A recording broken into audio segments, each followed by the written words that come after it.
So today we're diving into something that's way more than just an ancient story. We're looking at one of the most powerful chapters of the Ramayana, the Sundara Kanda. But we're looking at it as a kind of blueprint, a guide for discovering the hero that's sleeping inside all of us. It's a story all about forgetting who you truly are, and that incredible moment when you finally remember. Everything really kicks off with this single, powerful idea. And you gotta understand, this isn't just a line of dialogue given to some character. It's the central question of the entire story. It frames everything that's about to happen, and it turns what looks like a simple rescue mission into this profound journey of self-discovery. So where does a journey like this begin? Well, you might expect a huge display of power, right? But no, it starts in a moment of absolute despair. This is where we meet our hero, Hanuman, and he's at the lowest possible point he could be. Just try to picture this scene.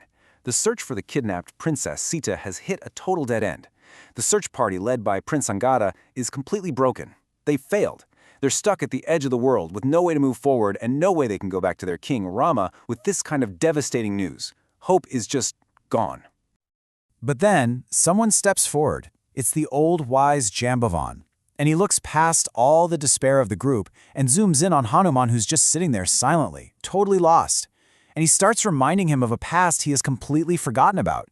He tells him, "You're not like the others. You have the power of the wind god himself. You have blessings from every corner of the heavens. You can be anyone or anything you choose." He is literally waking up a sleeping giant. And with just that one little spark of memory, everything changes. The whole story pivots. Suddenly, it's not about despair anymore. It's about destiny. Hanuman accepts this forgotten truth about himself, and he gets ready to do something that seems completely and utterly impossible. The challenge in front of him is just staggering. I mean, we are talking about a leap across the entire southern ocean to the island fortress of Lanka. Nobody else can do it. The original text describes it as this roaring, endless sea. But here's the thing, it's not just a physical barrier, it's a symbol. It's the huge gap between doubt and belief, between who Hanuman thought he was and who he really is. And how he accepts this? Wow, it's a total transformation. He doesn't just jump. He goes through this complete metamorphosis. First, he centers his mind, gets laser focused on the mission. Then, he starts to grow, expanding into this colossal mountain-sized being. He lets out a roar of pure purpose that shakes the very earth. And then he leaps, launching himself into the air like a golden comet. It is an absolutely epic moment. But, it's never that easy, is it? The journey itself is not a simple, straight flight. The ocean is packed with trials, and each one is designed to test a different part of his newfound power and his character. This isn't just about raw strength, it's about wisdom, humility, and focus. Okay, so he faces three major obstacles. First, this golden mountain, Mainaka, rises up out of the sea, offering him a really tempting place to rest.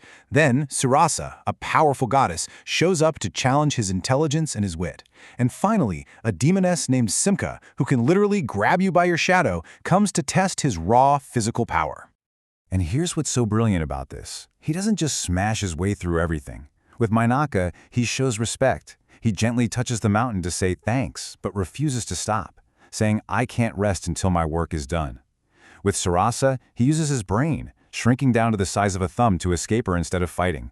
But with the demoness Simhika, oh yeah, he uses absolute, overwhelming power.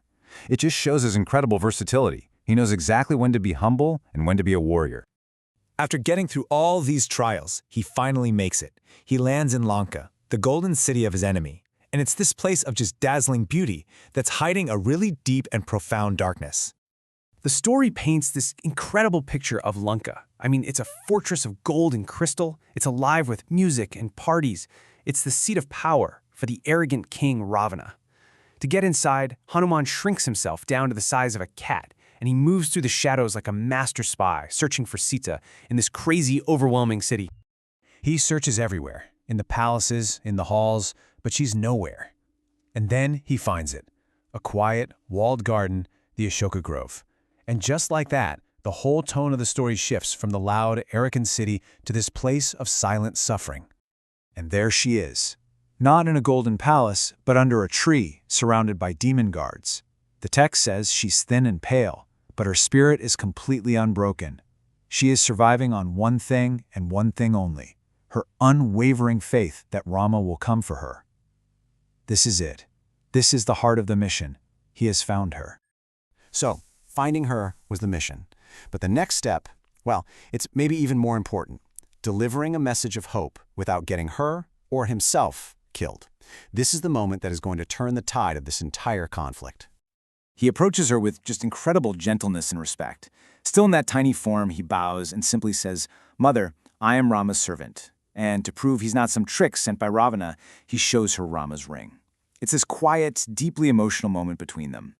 Sita, holding that ring to her heart, gives him her message in return.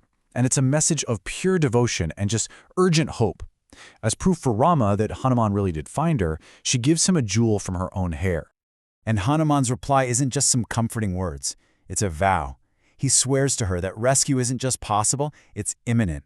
He is standing right in front of her as living, breathing proof that hope has finally arrived.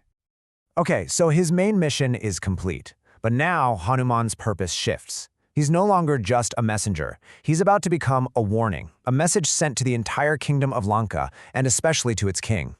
What looks like a totally chaotic rampage is actually a series of brilliant strategic moves. He fights the army to size them up, to see how strong they are. He lets himself get captured so he can get a face-to-face meeting with Ravana. He uses that meeting to deliver Rama's warning. And when Ravana foolishly orders Hanuman's tail to be set on fire, he uses that very fire to burn the golden city to the ground. But even in this moment of total fiery destruction, his focus is absolute. In the middle of all the chaos and flames, he makes sure to spare the one place that matters, the Ashoka Grove, keeping Sita safe. It's a small detail that just perfectly captures his compassion and his clarity of purpose. He leaps back across the ocean, his mission a massive success. He lands among his friends who have been waiting, and he delivers the news they've been so desperate to hear. When he gives Sita's jewel to Rama, that quiet, emotional moment marks the end of the search and the beginning of the Great War for Lanka. So, when we look back at this whole epic journey, you start to realize Hanuman's greatest power wasn't his ability to grow or to fly. It was his ability to remember his own potential, all because someone reminded him of it. Which kind of leaves us with one final question for this explainer. What great power, what incredible potential have you maybe forgotten in yourself?